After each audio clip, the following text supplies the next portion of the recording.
예. 에스겔서 20장 40절에서 49절.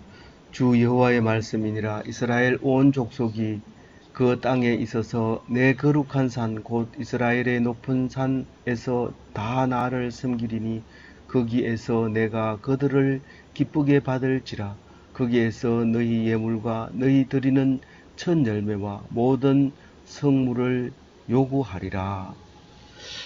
오늘 20장 마지막 49절까지가 마지막인데 세 번째 묵상을 하고 있습니다. 20절을 세 번째 묵상하고 있는데 20절 이야기는 출애굽해서 내가 너를 선택한 하나님이다.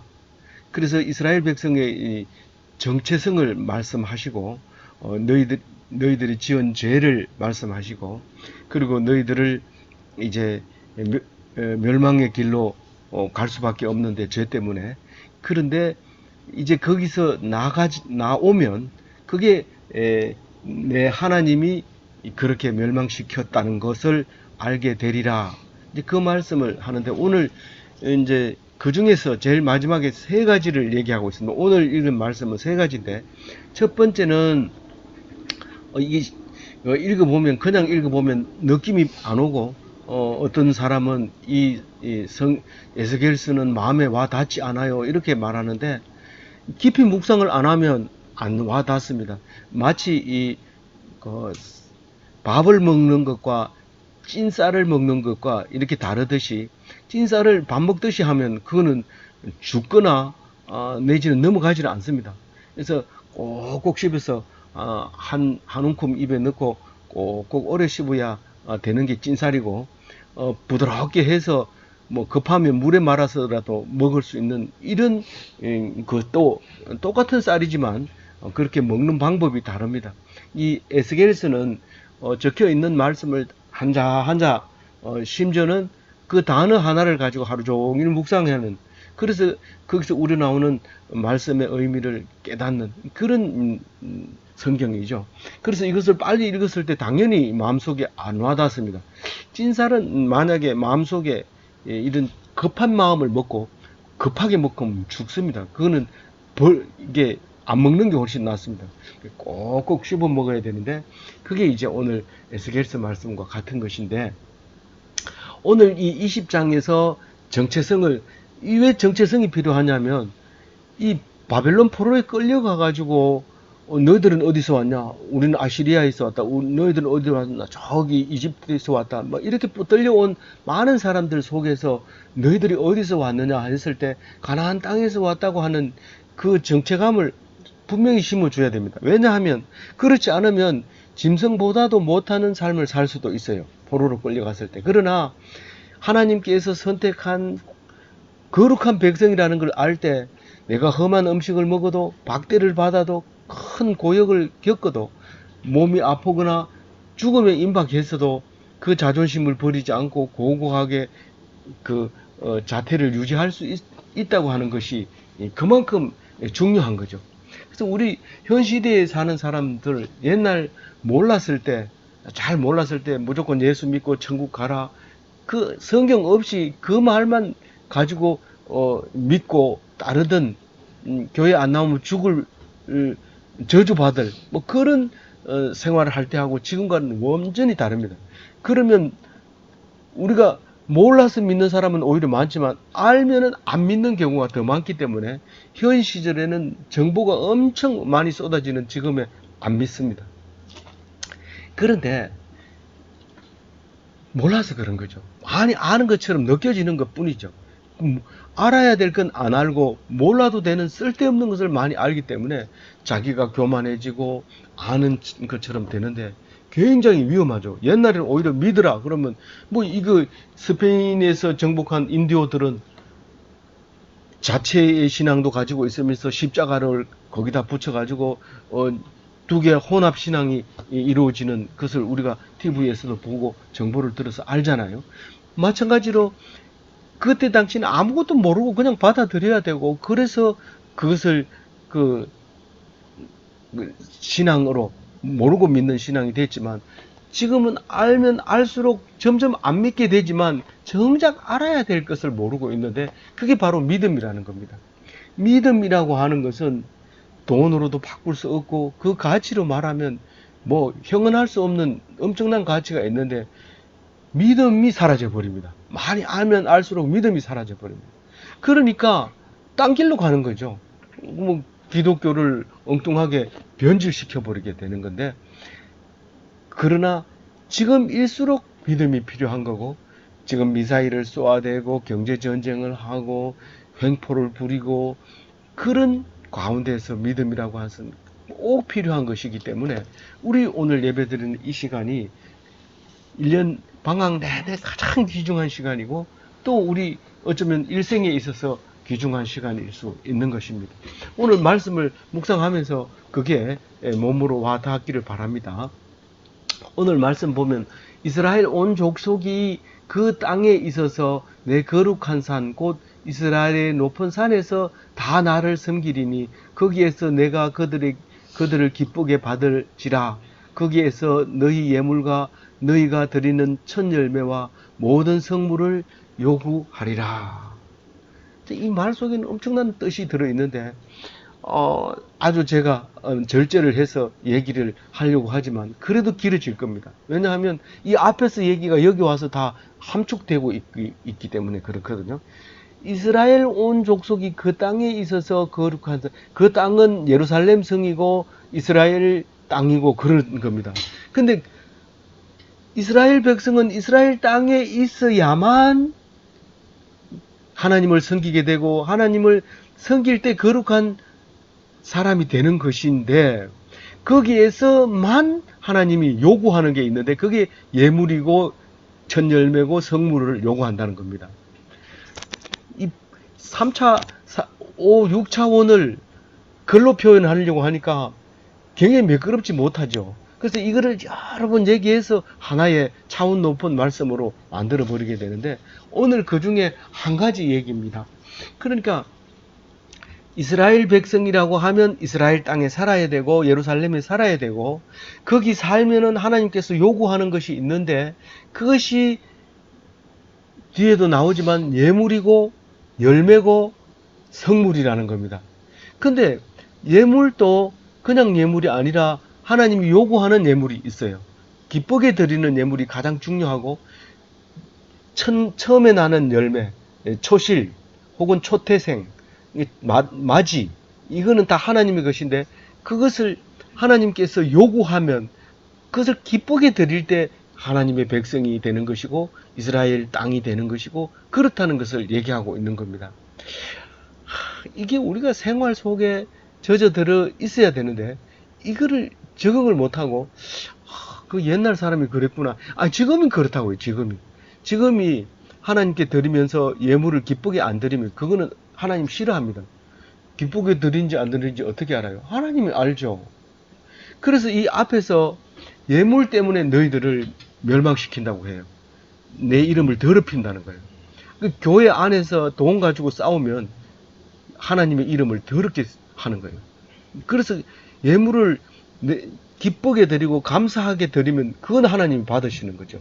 근데 그 예물을 드리고 나면 하나님이 받았다고 믿는 그 믿음으로 다시는 그 물질에 대해서 요구할 수 없어요. 하나님이 받았기 때문에. 근데 그거를 내놓고 권리 주장을 하고 그렇게 하면 하나님 이름을 더럽히는 거예요. 예물도 마찬가지 앞에서 했습니다. 이거를 하나님께 드린다 하면서 우상에게 드리는 것과 동일하게 죽여서 불에 태워서 번제로 드리는데 하나님이 그걸 벌을 내리는 거죠. 내가 맞이를 달라고 할 때, 초태생을 달라고 하고 초실을 달라고 할 때는 절대로 첫 열매는 그렇게 받을 수 있지만 너의 장남은 그렇게 안 받습니다. 아브라함이 이삭을 바치라 할 때, 바치려고 할 때 절대로 죽이게 하지 않습니다. 우리가 안식일을 안 지키면 죽인다 할 때 절대로 죽이지 않습니다. 한 번도 죽인 적이 없습니다. 죄를 회개하고 그러면 용서해 주는 하나님입니다. 용서 그 자체가 하나님인데 그거를 우리는 모르고 나는 맏아들 주기 싫어요. 그럼 관계를 빼앗아 갑니다. 그거를 지금 얘기하고 있는 겁니다. 하나님 앞에 기쁘게 드릴 때 하나님은 그것을 받고 그 기쁘게 드리는 것을 요구하고 있어요. 하나님 우리에게. 그런데도 불구하고 우리는 하나님 모르겠지. 하나님이 모르는 게 어디 있어요? 네 마음을 다 알고 있다는 거죠. 이게 성물이라고 하는 것은요, 규례대로 드리는 것을 그게 성물이 됩니다. 율례에 정한 대로 11조 이런 건 다 성물이에요. 그래서 성물 떼먹으면 하나님이 큰 야단치죠. 아, 그건 너무 심한 거 아닙니까? 우리가 부주 이렇게 했는 거 부주기에 이렇게 적어 놓습니다. 근데 누가 부주했는데 내가 부주를 안 했어요. 그럼 그 사람이 찾아와서 너 왜 내 부주를 떼먹냐? 이렇게 요구합니다. 나는 그걸 봤어요. 그런 일이 있어요. 이거 원래 부주라는 것은 내가 기쁘게 그 사람을 도와주는 거고, 그래야 되는 건데, 그리고 다시는 돌아보지 말아야 되는데, 내가 줬으니까 내가 받아야 되겠다는 거예요. 그럼 니 왜, 내가 부주했는데 니는 왜 부주 안 하냐? 그리고 싸웁니다. 그래 하려면 하지 말아야죠. 그거를 그런데 11조 떼먹고, 또 어떤 선지자 얘기는 그런 겁니다. 감사를 떼먹었다고 그래요. 감사가. 니에게 그렇게 줬으면 감사를 해야 되는데 네가 지금 감사를 떼먹고 있다. 하나님께 드려야 될 걸 떼먹었다. 그렇게 말하는 사람이 있어요. 그 우리 애기는 그게 뭐 당연히 내 마음대로 할 수 있다고 생각하는데 하나님이 요구하는 거예요. 그걸 성물을 요구하는 거예요. 그걸 모르니까 그런 거죠. 그래서 그 예루살렘은 그러면 뭡니까? 예루살렘은 지금 다 백투 예루살렘이라 해서 자꾸 예루살렘으로 이걸 읽어보면 다 예루살렘에 가서 하나님이 요구하는 예물을 드려야 될 것 같이 생각이 되죠. 근데 그건 기독교인이 아니에요. 예수님이 오셔가지고 아니다. 그 예루살렘에 있는 그 지형적인 예루살렘이 아니다. 다 빼앗아가지고 망해버렸잖아요. 망하기 전에는 그게 맞다고 생각했지만 망하고 나가지고는 그게 예루살렘이 아니구나 하는 걸 알아야 되죠.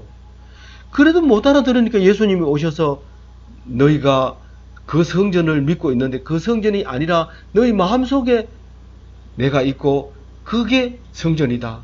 너희들이 성전이다. 라고 얘기를 할 때 깨달아야 되는데 아직도 구약 성경을 읽다가 저기 예루살렘이 크게 성전이다. 우리 가봐야 된다. 그게 아니라는 거예요. 예수님이 오셔서 아니라고 얘기를 했으면 아닌 줄 알아야 돼요. 물론 그 이제 성경의 배경을 위해서 가서 볼 필요는 있죠. 근데 지금 나중에 2000년 뒤에 지금 이스라엘을 건국합니다. 그러면서도 여기 성경에 나와 있듯이 그 예루살렘은 찾아가지 못합니다. 예루살렘은 이미 모스크가 지어졌고 또 이미 개신교 또 가톨릭이 다 차지하고 있기 때문에 아무리 이스라엘이 그것을 점령하려고 해도 안 됩니다. 그래서 4분의 1쪽을 지금 차지하고 있죠. 일부는 유대교, 가톨릭, 개신교, 아르메니아, 그리고 무슬림 이렇게 나누어져 있습니다. 쿼터로 나누어 있지만 결국은 수도를 거기다 못하고 텔아비브에다가 수도를 주고 가지고 있죠. 그러니까 성경대로 하면 틀린 거예요. 저 사람들은 성경대로 찾아왔지만 성경대로 그 자리를 못 차지하고 있는 거예요. 예루살렘 성이 아니었던 거죠.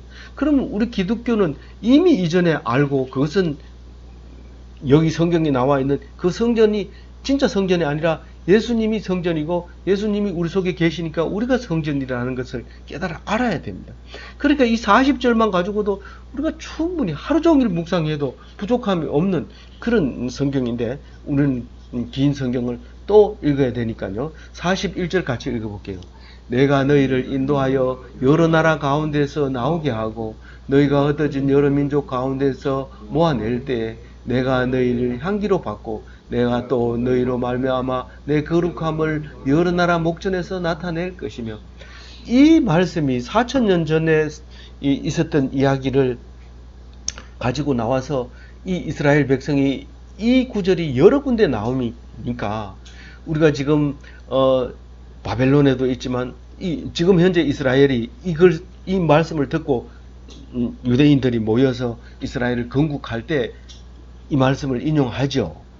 그러니까 로마에 있는 사람, 영국에 있는 사람, 뭐 독일에 있는 사람, 오스트리아에 있는 사람, 이 사람들이 2차 대전 끝나고 다 모여듭니다.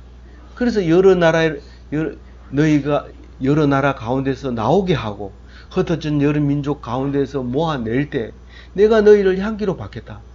이 제사를 지낼 때는 예물도 있어야 되고 성물도 있어야 되지만 향을 피웁니다. 향을. 그래서 향기를 하나님이 좋아한다고 그래요. 번제를 드릴 때 그 기름칠을 태우면 여호와께 드리는 향기라고 얘기를 합니다. 그래서 그 향기를 꼭 피워야 됩니다. 우리가 유교에서도 가보면 제사 지낼 때 꼭 향을 피워서 향 냄새 나면 제사 지내는구나. 그걸 알 수 있도록 해줍니다. 그래서 너희들이 거기서 나오는 그 자체가 하나님께 드리는 향기다라고 얘기를 하고 있습니다. 내가 그걸 받겠다고 얘기를 하고 있습니다. 그래서 나와서 나올 때 여러 사람들이 그걸 보고 야, 저 사람들이 하나님의 백성이야. 이제 구별되게 나간다는 거야. 라고 말할 때 마치 제사 지낼 때 향기 나는 것처럼 그렇게 보겠다는 거죠. 42절 한번 읽어볼까요? 너희 내 손을 들어 조상들에게 주기로 맹세한 땅 곧 이스라엘 땅으로 너희를 인도하여 드릴 때에 너희는 내가 여호와인 줄 알고. 그래서 끄집어내서 이스라엘 땅으로 옮겨올 때 여호와인 줄 알리라. 그렇게 얘기하고 있습니다. 마치 이게 수없이 일어납니다. 이제 바벨론 포로 70년 포로 뒤에 모여가지고 다시 건국하기도 하고, 지금 로마에 망해가지고 다시 이 사람들이 올 때 이미 우리는 개신교는 탄생하고 난 뒤이지만은 이 예수님을 모르는 사람들이 이 성경을 읽을 때 여전히 이걸 가지고 이제 나라를 건국합니다. 그럴 때 이게 무슨 말이냐? 망하고 난 뒤에 하나님께 돌아오는 것을 내가 여호와인 줄 알리라, 이 말입니다. 다시 말하면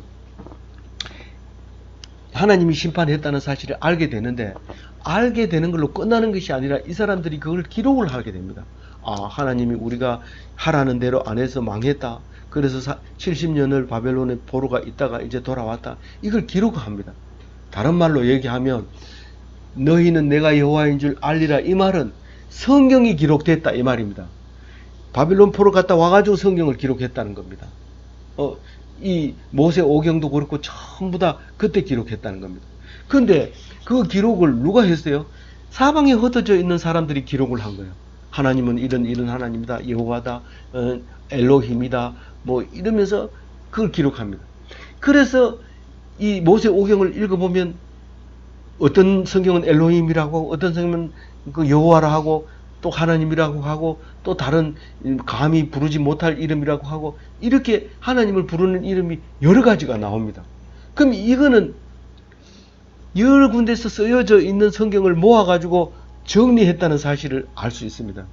근데 2000년 지난 뒤에 지금 학자들이 자세히 들여다보니까 엘로힘이라고 하는 단어, 그 구절을 전부 쭉 빼가지고 오려내가지고 이쪽으로 모으고, 여호와라고 했는 걸 딱 모아가지고 이쪽 모으고, 맨 처음에는 세 가지로 나누었어요. 세 가지 나눠보니까 이게 딴 사람이 썼다는 게 분명해요. 그게 중첩이 되니까. 그런데 나중에는 이제 지금 학자들은 한 5개로 나눕니다. 이 모세 오경이 흩어져 있는 걸. 그럼 모았다는 사실이 증명이 됩니다. 맨 처음에는 모아가지고 성경을 만들고, 나중에는 학자들이 그것을 알아서 분해해서 그런 걸 알아내고, 이렇게 하는 거죠. 그러면 이거는 하나님이 한 말씀 아니네, 사람이 쓴 거네, 이렇게 버려버린다면 그것은 믿음 없는 사람이고 하나님의 백성과 관계없는 사람입니다. 이거는 뭐 학문으로 봤기 때문에. 그러나 하나님이 그걸 하셨다는 것을 믿고, 그것을 내가 하나님이 하신 그 뜻을 알 때, 특히 유대인 말고 예수가 이 말씀을 나를 말하는 것이다, 그리고 내가 그 말씀을 이루러 왔다 하는 것을 믿을진데, 이 말씀은 한 절도 남김없이 이해가 되어져야 되고, 그 말씀 때문에 예수쟁이라고 하는 기독교인이라는 것이 탄생돼야 됩니다. 만약 그렇지 않을 때는 신학자라 하더라도 기독교인이 아닐 수 있다는 겁니다. 그래서 42절에 너희는 내가 여호와인 줄 알고, 이 이스라엘 땅에 왔을 때 비로소 여호와인 줄 알리라. 우리 개신교는 예수님으로 말미암아 하나님이 마음속에 있고 그것이 모든 게 하나님이 하셨다는 사실을 믿고 있는 것을 말하고 있고요. 43절부터 44절 두 절은 회개하는 자가 하나님인 줄 알게 될 거다, 이 말을 하고 있습니다. 이게 회개라는 단어는 없습니다. 돌아온다는 단어는 있습니다. 이 43절 읽어봅니다. 거기에서 너희의 길과 스스로 더럽힌 모든 행위를 기억하고 이미 행한 모든 악으로 스스로 미워하리라. 너희는 돌아서리라. 악한 길에서 돌아서리라. 너희 자신을 더럽히는 행위에서 돌아서리라. 다시 말해서 우상을 버리리라. 다시 말해서 또 회개하리라. 이런 말을 쓸 수 있는 거죠. 이미 행한 모든 악을 미워하고 돌아서리라. 내가 그동안 잘못했어요. 그렇게 미워하고 돌아서리라. 이 말이 43절 말씀입니다. 44절 읽어봅니다. 이스라엘 족속이 내가 너희의 악한 길과 더러운 행위대로 하지 아니하고 내 이름을 위하여 행한 후에 여호와인 줄 알리라. 주 여호와의 말씀이니라. 그런데 내가 돌아서는데 44절에 뭐라고 얘기하느냐 하면 하나님이 이렇게 얘기합니다. 이스라엘 족속아 부르면서 내가 너희의 악한 길과 더러운 행위대로 하지 아니하고 내 이름을 위하여 행한 후에야, 이렇게 말합니다. 이게 어려운 말이죠. 무슨 말이냐면 너희들이 악한 길과 더러운 행위대로 내가 한다면, 내가 안 하고 있는데 만약에 한다면 너희들은 다 멸종되고 없을 거라는 말이죠. 너희들은 죄 때문에 다 멸종되고 없을 거라는 말이죠. 그런데 내 이름을 위해서 그렇게 안 하겠다는 말입니다. 내 이름을 위하여 행한 후에 너희들은 내가 하나님인 줄 알겠다, 알리라, 이 말을 합니다. 그러면 도대체 너희를 위하여 행한 게 뭐냐, 이 말입니다. 내 이름을 위해서 하나님이 하신 게 뭐냐는 거죠. 돌아서게 하는 겁니다. 돌아서게 합니다. 그 사람들이 안 돌아서면 다 죽일 텐데 돌아서게 하니까 내가 돌아서게 했다는 겁니다. 하나님이 내가 예수 믿어 보려고요. 그리고 큰 마음 먹고 교회 나오는 것이 아니라 내가 네 속에 교회 나오도록 그렇게 마음을 줬고 네 발걸음을 인도했다, 그 말을 하고 있습니다. 내 이름을 위하여 행한 후에 너희들을 교회로 끌고 나온 뒤에 네가 하나님인 줄 알게 되리라. 하나님인 줄 알고 교회 갑니까? 교회 가서 하나님인 줄 알았습니까? 그거는 동시에 일어나는데 여기에서는 내가 끌고 나왔을 때 네가 알게 된다는 겁니다. 하나님은 순서를 그렇게 쭉, 이게 이 빛의 속도로 응답을 합니다. 그러니까 특수 상대성 이론쯤 가야 이게 어떤 게 먼저인지 알 수 있습니다. 이게 빛의 속도로 가기 때문에 빛의 속도를 아주 느낄 수 있을 때 특수 상대성 이론이 적용이 되는 거죠. 마찬가지로 이 사람이 교회에 가가지고 하나님인 줄 알았느냐, 하나님이 알고 교회 갔느냐, 그거는 갔기 때문에 하나님인 줄 알게 하겠다고 하나님이 말씀하시는 건데, 그렇게 얘기하는 겁니다. 근데 갔는데도 모르던데요. 그거는 안 간 거예요. 교회 가는 폼만 잡은 거지 안 간 거예요. 그러니까 회개한 자만 하나님을 알게 된다는 거고, 하나님을 알게 된 자만이 회개한다는 얘기입니다. 그게 같은 말입니까? 틀린 말입니까? 같은 말인데 빛의 속도를 구분 못하는 사람은 같은 말이고, 그것을 아는 사람만이 하나님께서 인도하셔서 내가 하나님을 알게 됐다, 그 말을 하고 있는 겁니다. 이게 놀라운 말이에요. 이게 논리적으로는 그냥 일반적인 얘기 가지고는 안 됩니다. 이 신앙이라고 하는 게 엄청 높은 차원의 얘기이기 때문에 과학적으로 뭐 11차원까지 있다고 하는 그 차원, 지금 학자들이 얘기하고 있는 11차원, 왜냐하면 시간이 뒤틀리고 뭐 빛이 뒤틀리고 이런 것은 벌써 4차원이 넘잖아요. 빛이 뒤틀린다는 건, 빛이 안 틀린다고 할 때 시간이 뒤틀리고 빛이 뒤틀리고 중력이 뒤틀리고, 이게 전부 다 차원 높은 거를 이제 말하는 건데, 그런 까지 이제 포함해도 믿음의 차원을 넘어갈 수는 없습니다. 이 믿음의 차원은 최고의 높은 차원입니다. 그래서 낮은 차원에서는 그건 해석이 되질 않죠. 그래서 아인슈타인은 7차원 정도쯤에서 해석을 못하고 고민하다가 돌아가신 거죠. 내가 태어나고 딱 5일 있다가 죽었더라고요. 날짜가.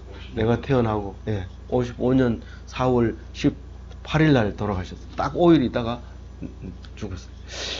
그런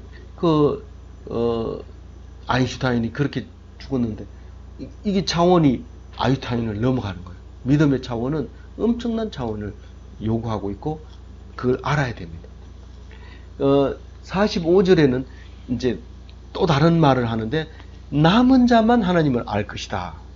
오늘 얘기 중에서 남은 자는 어떻게 남는지를 이건 좀 추상적으로 말하고 있지만 어쨌든 말씀은 남은 자, 가운데 말씀은 회개한 자, 첫 번째 말은 이스라엘에 들어간 자 그렇게 얘기했지만 사실 예수님이 오셔서 믿는 자 이러면 다 끝나는 얘기를 이렇게 세분적으로 합니다. 45절, 46절에는 이제 이렇게 어떻게 남느냐 읽어봅니다.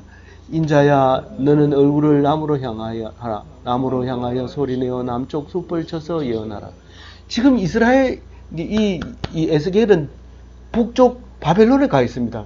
사실 방향적으로 지구를 펴놓고 보면 이렇게 동쪽입니다. 동쪽보다 약간 북쪽이지만 저기 바벨론이, 그러나 이 사람들이 볼 때는 북쪽이 바벨론이고 바벨론에서부터 보면 남쪽입니다. 어차피 올라가 가지고 반달형으로 내려와야 되지만 메소포타미아 유브라데 강가에서 보면 남쪽이 이스라엘입니다. 그래서 남쪽을 향해서 예언한다는 것은 이스라엘 향하여 예언한다는 겁니다. 그래서 그 남쪽 숲을 향해서 보통 이스라엘 그 북쪽에서 내리다 보면 그 레바논 숲이 보이는데 그 숲을 보고 이제 말하는 것처럼 숲을 태워버리겠다는 거죠. 그러니까 이스라엘을 멸망시키겠다는 얘기입니다. 화약으로, 그러니까 뭐 칼로 멸망시키겠다, 그런 의미로 이제 볼 수 있는 거죠. 태운다는 거죠. 그러면서 뭐라고 말하느냐 하면은 내가 너희 가운데에 불을 일으켜 모든 푸른 나무와 모든 마른 나무를 없애리니 맹렬한 불꽃이 꺼지지 아니하고 남에서 북까지 모든 얼굴이 거슬리지라. 이 다 태워버리면 사실은 사람들이, 아무리 학자들도 그렇게 얘기합니다. 불이 나버리면 씨앗도 타버리고 지하 20cm, 30cm까지는 뜨거워졌기 때문에 씨앗이 다 죽었기 때문에 앞으로 30년은 회복이 되기 힘들다, 이렇게 얘기를 한 학자들도 있지만 하나님은 학자들 정도의 수준 아닙니다. 씨앗이 날아오고요. 그리고 아무리 뜨거워도 나무 그루터기는 단열을 유지하고 있기 때문에 그 뿌리 밑에 씨앗이 자라서 그 다음 해는 벌써 푸르게 됩니다. 그걸 경험을 했거든요. 학자들이 말하는 것도 들어봤고, 그런 글을 이제 남겨두겠다는 뜻인데, 이게 나무에 푸른 나무와 마른 나무 나옵니다.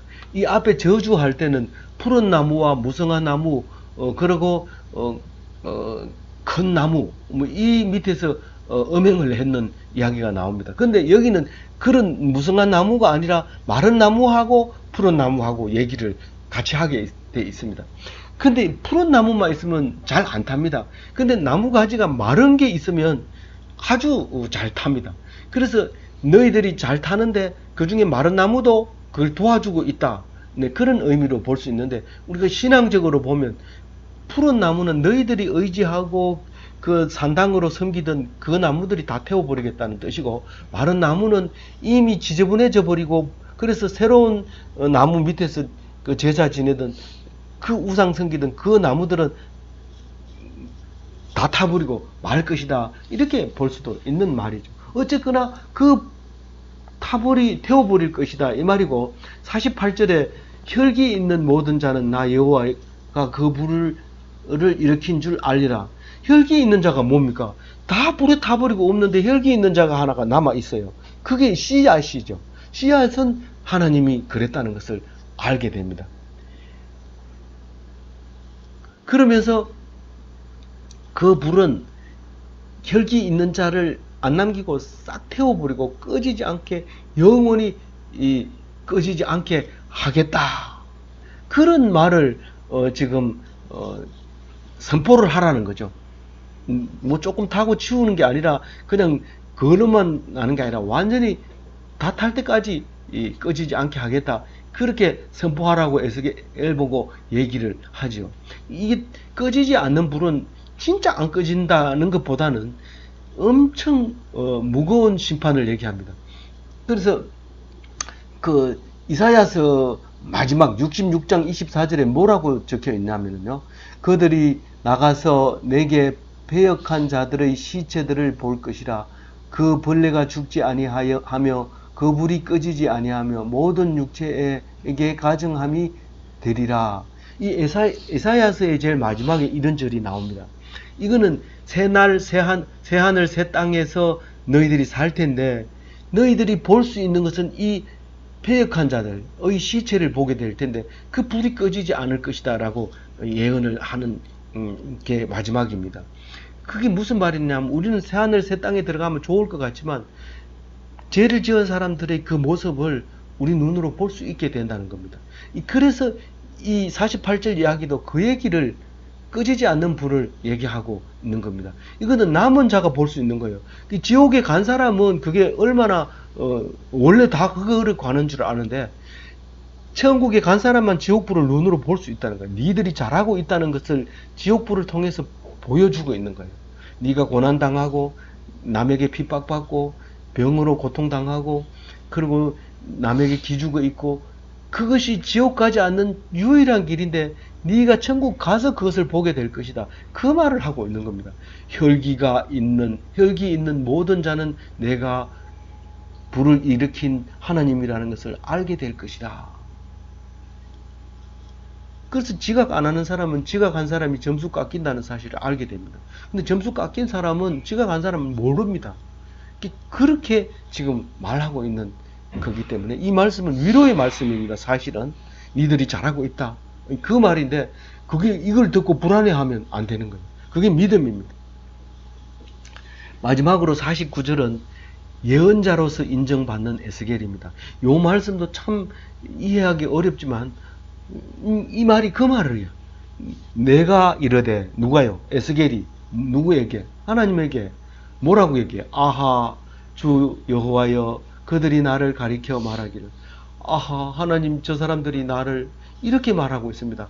아하 이 말은 이제는 저 사람들에 의해서 내 인생이 좌우된다는 얘기를 하려고 하는 겁니다. 저 사람들이 뭐라고 얘기했길래 그는 비유로 말하는 자가 아니냐. 이제는 에스겔을 보면 저 사람이 입에서 나온 거 잘 들어봐. 뭐 이상한 비유로 얘기하는데 잘 들어야 돼. 이렇게 말한다는 거예요. 그 이사야는 이미 예언자가 됐다는 겁니다. 그래서 그 사람 얘기를 잘 들어야 돼. 우리를 보고 얘기하는데 비유를 들어서 말하고 있는 거야. 근데 이 비유가 뭘까요? 이게 이 신약에까지 와서 예수님이 말하는 비유는 어떤 겁니까? 누가복음 8장 10절 한번 같이 읽어볼게요. 이러시되 하나님 나라의 비밀을 아는 것이 너희에게는 허락되었으나 다른 사람에게는 비유로 하나니 이는 그들이 보아도 보지 못하고 들어도 깨닫지 못하게 하려 함이라. 이 비유를 얘기하면 하나님의 말씀을 듣는 마음이 열린 믿음이 있는 사람은 그게 은혜가 돼서 그냥 얘기하는 것보다 직설적으로 얘기하는 것보다 비유로 얘기하는 게 훨씬 더 은혜가 되고 이해가 되고 깨닫게 됩니다. 그런데 불신자들이 들었을 때는 아주 못 알아듣습니다. 뭐 우리 형제 자매라고 하니까 그 건친상간이다. 그 뭐 피를 마신다고 하니까 야야야 거기는 뭐 저기 식인종이 사나봐. 뭐 이렇게 얘기하게 되는 거죠. 그러니까 마음을 열고 믿음이 없는 사람에게는 이게 도대체 알아들을 수 없는 말이 되지만 그것을 이해하고 알아듣는 사람에게는 진짜 은혜가 된다는 거죠. 그래서 이제 이 말씀을 49절을 읽으면 어떤 생각이 듭니까? 이제 이 에스겔은 예수님처럼 됩니다. 예수님처럼 이제 이 말씀을 전하다가 죽을 수 있어요. 예수님은 말씀 때문에 죽잖아요. 예수님이 맨 처음에 말씀을 안 받아들였다면 죽을 이유가 없어요. 다른 사람처럼 죽게 되지만 그게 말씀을 듣고 이게 내 얘기다. 내가 이것을 성취하러 왔다. 이러니까 결국은 십자가를 지고 3일 만에 부활해야 될 것이다. 계속 예언하게 되는 거죠. 3일 만에 부활한다는 그 말 때문에 더 죽이려고 합니다. 얘가 지금 무슨 소리 하냐. 지가 성전이라 하더니 성전을 헐고 새로 3일 만에 짓겠다. 이러니까 막 헤롯도 지금 막 열이 바짝 오른 거죠. 자기가 몇 년을 지금 지은 그 성전을 헐고 새로 짓겠다고 하니까 그렇게 죽이는데, 이 에스겔도 이제는 지금 나이가 몇 살입니까? 2년 전에 예언을 시작했는데 2년 전에 에스겔 나이가 30살이었어요. 30살이 돼야 제사장으로서의 자격이 돼요. 그래서 2년 예언하고는 사람들에게 인정받습니다. 예언자로 인정받고 이제 목숨을 걸고 이제는 죽여도 좋다. 하나님 말씀 전하겠다. 그렇게 이제 선포하는, 하나님께 확인받는 그런 말씀인 것 같아요. 49절이.